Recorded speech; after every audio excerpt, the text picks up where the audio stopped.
Pourquoi le Burundi est-il si pauvre? Depuis plusieurs années, le Burundi est classé le pays le plus pauvre de la planète, avec plus de 75% de la population se trouvant dans l'extrême pauvreté. Le pays est vulnérable et reste impuissant face aux chocs externes, mais aussi face aux effets du changement climatique. Mais cela veut dire-t-il que le Burundi est réellement pauvre ou bien souffre-t-il de maux qui l'empêchent de se développer? Nous avons identifié 10 facteurs principaux. Le premier facteur est lié à la croissance démographique non maîtrisée.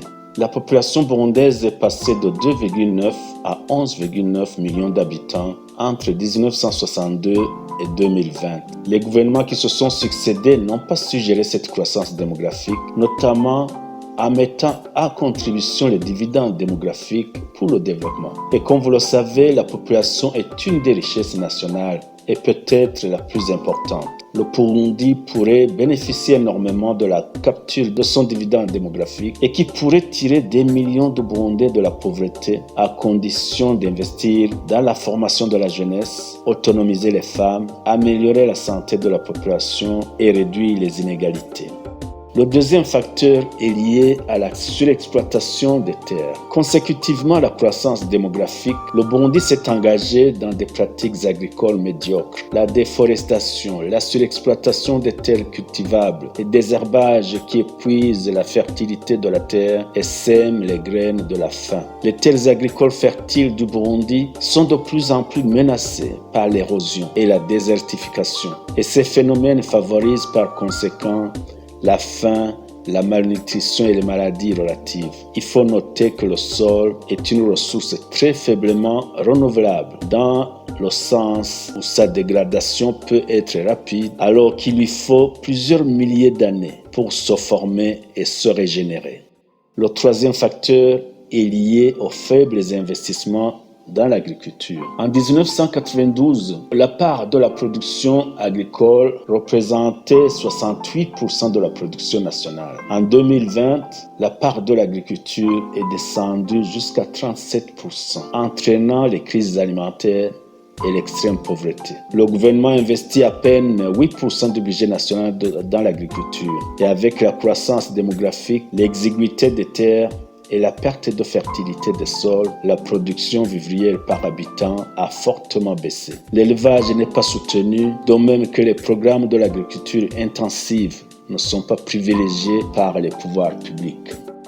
Le quatrième facteur est que le citoyen n'est pas mis au centre du développement national. Pendant longtemps, les dirigeants burundais ont pris les citoyens non pas comme les acteurs et bénéficiaires du développement, mais plutôt comme des ponts pour se maintenir ou accéder au pouvoir. La population doit être écoutée et consultée. C'est le principe même de la démocratie participative. Le cinquième facteur est lié à l'absence de politique de promotion de l'investissement et des initiatives privées. Les politiques publiques sont basées sur les dépenses publiques, tandis que les opérateurs privés sont relégués au second rang, à moins de servir les intérêts de certains dirigeants en partageant avec eux leurs capitaux. À cet effet, les interférences des politiciens dans les affaires du secteur privé, la justice qui ne protège pas les investissements privés, ainsi que la corruption sont les facteurs qui bloquent les investissements étrangers à venir investir au Burundi. Et ceux qui se sont risqués ont eu des déboires qui souvent ont conduit à la faillite de leurs entreprises. Les pays de la sous-région ont bien compris l'importance du secteur privé dans le développement socio-économique et ont tout fait pour promouvoir ce secteur.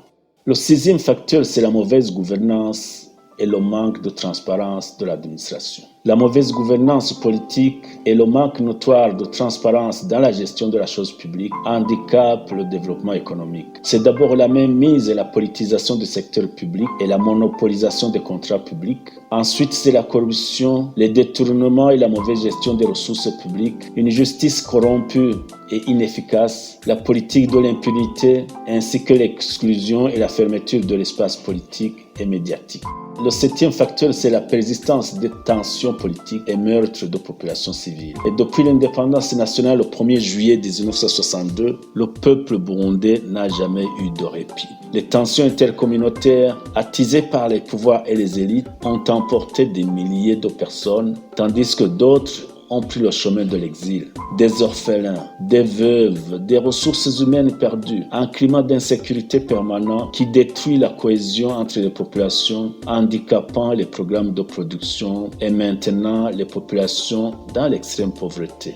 Le 8e facteur est lié à un système éducatif inadapté aux besoins de développement national. Les pouvoirs en place ont perpétué un système éducatif laissé par les colonisateurs dont la mission principale consistait à préparer les jeunes, non pas pour prendre en charge le développement de leur nation nouvellement indépendante, mais plutôt pour servir d'intermédiaire de l'administration coloniale. Le Burundi traîne encore cet handicap.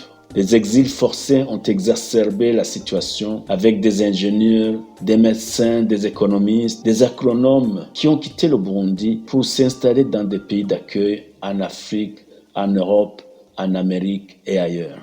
Le 9e facteur est lié à la forte dépendance sur l'aide étrangère. Pendant longtemps, le Burundi a axé son développement sur un système de main tendue, consistant à toujours compter sur l'aide étrangère, que ce soit par les dons ou par les prêts des partenaires de développement et des institutions financières internationales, en délaissant le développement des capacités nationales de production de richesses. Et chaque année, l'État s'endette. Et malgré les annulations de certaines dettes, les montants de la dette extérieure restent importants. Et quand ces bienfaiteurs internationaux ferment les robinets pour des raisons politiques ou de mauvaise gestion, le pouvoir s'emballe, n'ayant pas d'alternative. C'est cela le défi de la dépendance extérieure.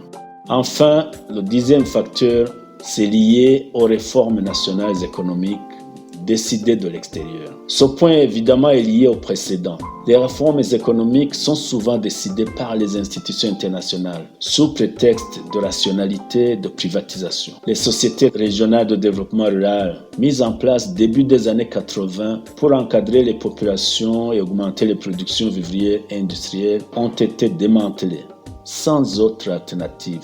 Les entreprises publiques ont été privatisées pour par la suite tomber en faillite et l'émergence d'un secteur privé dynamique est toujours attendue. Les politiques dictées de l'extérieur ne répondent pas nécessairement aux préoccupations de la population. En conclusion, nous pouvons dire que le Burundi dispose de ressources importantes pour son développement économique et sa prospérité, aussi bien des ressources humaines, des ressources naturelles et financières, mais que le pays est victime de sa mauvaise gouvernance politique et économique qui l'empêche de définir des politiques efficaces en vue de mettre en valeur ses ressources et promouvoir un développement endogène, axé sur les besoins réels des populations et dépendant de moins en moins de l'aide étrangère.